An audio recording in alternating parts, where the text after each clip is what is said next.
to rise today and speak on behalf of the Progressive Conservative Caucus on Bill 10. And I can tell you right up front, Mr. Speaker, in spite of what the minister said, there's absolutely no way the Progressive Conservative Caucus can support this bill. There is so many things wrong with the bill, and what's more important, when I hear the minister talking about slow transition and consultation, and then I think that we put this bill through the legislature at basically a rocket speed. You know, I became the critic back in June of education, and I immediately started to get letters of concerns from people all across the province, particularly the independent child care providers, who, Mr. Speaker, who have been completely left out of the consultation, completely. And when I immediately came to my House Leader, the member from Leeds Grenville, and asked him, I gave him a letter to take to the House Leaders meeting, that I felt that this bill was so important because it includes communities from right across our province, whether it's Aboriginal daycare, whether it's Francophone daycare, whether it's rural, whether it's urban. It included children from all across the province of Ontario. And I felt that there should be travel on this bill. What we got was just the opposite. We got a time allocation motion to limit debate to 6 hours in the House for second reading. That led to a total of 10 hours of hearings, 2 hours of clause by clause, although there was actually like 12 or 14 hours allocated. But because the motions, all 93 motions, had to be, there was absolutely no debate on the 93 motions. So we had no opportunity to even speak on anything that came up in the legislature, up in the committee, on even to make a comment on it. It was yes or no, and so we asked for recorded votes. And you may recall we voted against all of the motions on it because it was basically it was actually disgraceful at my point how it was put through. So no debate on that. And what gets me, at the same time, we're time allocating, Mr. Speaker, we're time allocating a motion, our bill here in the House, on transparency in government. We're actually talking about a transparent government. At the same time, we're time allocating a bill for children. And when I think that about 800,000 children in the province of Ontario are cared for by independent child care providers, they are not licensed, but they are not illegal. And they were branded as almost criminals by this government. They were not allowed to speak. And when, in fact, we held rallies across the province, including one in the minister's home riding where she never appeared. And when we asked for one in Ottawa, we had a rally in Ottawa. A few people come out, but when the minister came to Ottawa, she came in the quiet of the night, and she met with only the Liberal members, because if she would have known, if the people in the Ottawa area would have known when the minister was there, we would have had 500 or 600 people at that rally. That is absolutely for sure. And it was kept quiet by the House Leader, who's also the Minister of Community Safety. So, you know, they can heckle, they can do whatever they want, but this bill is a disgrace to the young people, the young men and women who have raised their families in the province of Ontario, who have children, that this bill would be time allocated, that would be pushed through this House at a high rate of speed. And we think that now we're talking about, she just mentioned a couple minutes ago, a slow transition. Why couldn't we take a little more time with the bill to begin with? Like, I wouldn't have minded. I would have loved to have travelled out to, say to Sudbury or to Windsor or to Kitchener or London. These people needed an opportunity. Most of them could not afford to come to these hearings. But you know what? Another thing that bothers me is some of the people that appeared at the hearings, some of the agency people who helped draft the original bill, they're also the people, Mr. Speaker, who made comment at the hearings. And I think in a way those people kind of threw a lot of the members of the independent child care providers under the bus on this bill. And that made me, that's very disturbing as well, because I know they're very fond of the government and they think that's wonderful and all this sort of thing.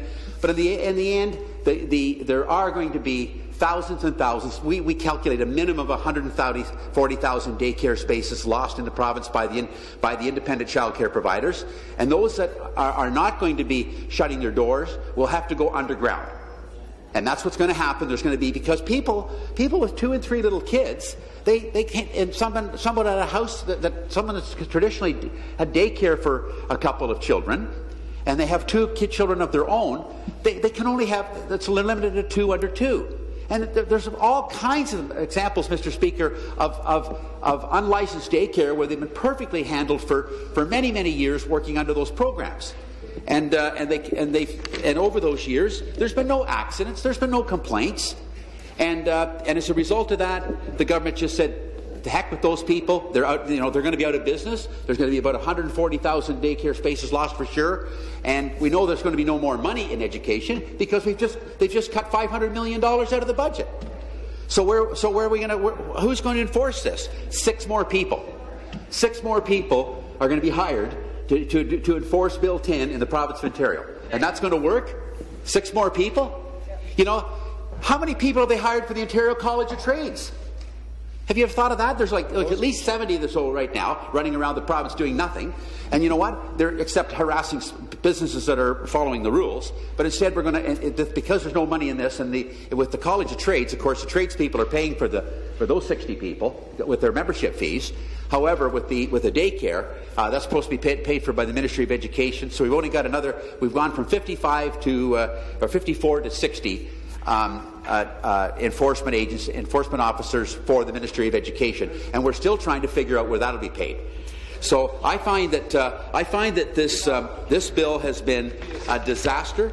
So I've been to, Mr. Speaker, I just want to know also I've been to see the Ombudsman. I know also my colleague from Nepean Carleton has been to see the Ombudsman as well, and we've voiced our concerns because the Government of Ontario, the Liberal government and the Minister of Education were leaning on the back of, they were trying to get the support of the Ombudsman to say they were wonderfully perfect people.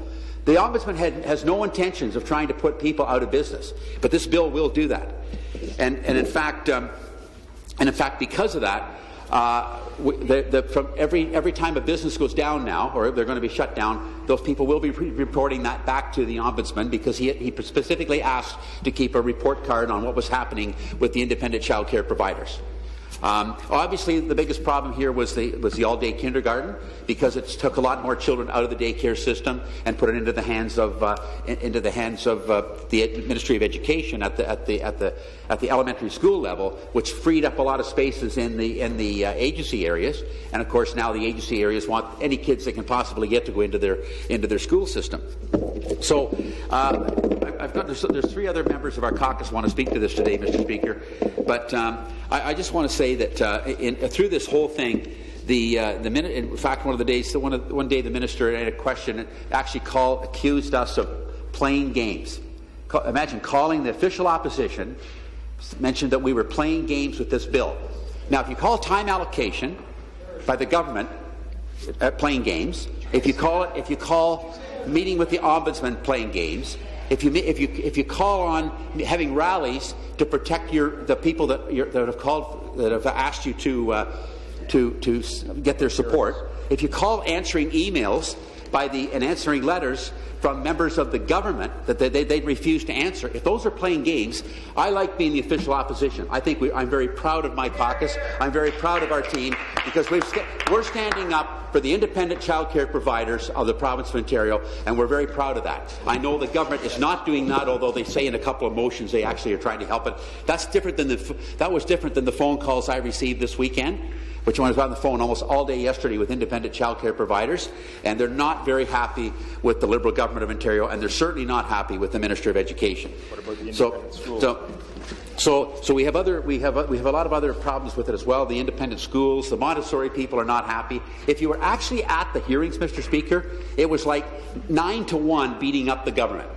There was a few groups in there that supported the government, but then the minister had to come back a day later and said, "Oh man, look at all the wonderful support we've got from the committee." And she mentioned 2 or 3 examples. She didn't mention the other 40 examples where people were very, very upset.